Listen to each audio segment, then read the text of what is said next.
আরাবুল ইসলামের অনৈতিক কাজের পিছনে মেন হোতা অর্থাৎ মেন হাত রয়েছে শওকত মোল্লার। যে মামলায় আরাবুল ইসলামকে গ্রেপ্তার করা হয়েছিল সেই মামলায় শওকত মোল্লাকে গ্রেপ্তার করা উচিত। আরাবুলের ফিরে আসার পর এবার শওকত মোল্লাকে গ্রেপ্তারের দাবি জানালো নওশাদ সিদ্দিকী। শুনুন তিনি কি বলছেন। কে ছাড়া পাচ্ছে, বিরোধীদের কে দলে যাচ্ছে সেটা তো ব্যাপার নয়। যখন এটা দেখলাম, যখন ইচ্ছে হয়েছে ধরে ভরে দিয়েছে, আবার যখন হয়তো ইচ্ছে হয়েছে তাকে বার করিয়েছে। তারপরেও বলবো, আরাবুল ইসলাম যে অনৈতিক কাজ করেছিল পঞ্চায়েত ভোটে, সে অনৈতিক কাজের মূল হতো হচ্ছে শওকত সাহেব। যে মামলায় আরাবুল ইসলাম সাহেব জেল খাটলেন, সে মামলায় এখনো শওকত সাহেব অ্যারেস্ট হলো না কেন, সে দাবি আমি বিগত দিনে তুলেছি, আজকেও তুলছি। আমরা চাই পঞ্চায়েত নির্বাচনে যে অশান্তি হয়েছিল, যে হিংসা হয়েছিল, যার মূল হোতা শওকত সাহেব, তাকে গ্রেপ্তার করা হোক।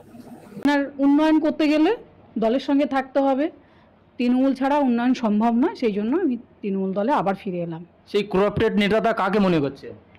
দেখুন, সবাই জানে, এখন ভাইরাল হচ্ছে। এদিকে আইএসএফ ফেরত আসমা বিবি, যিনি এখন টিএমসির প্রার্থী, উনি আরাবুল ইসলামকে খোঁচা দিচ্ছেন। বলছেন যে করাপ্টেড পারসন, যার জন্য আসমা বিবি টিএমসি ছেড়ে দিয়েছিলেন।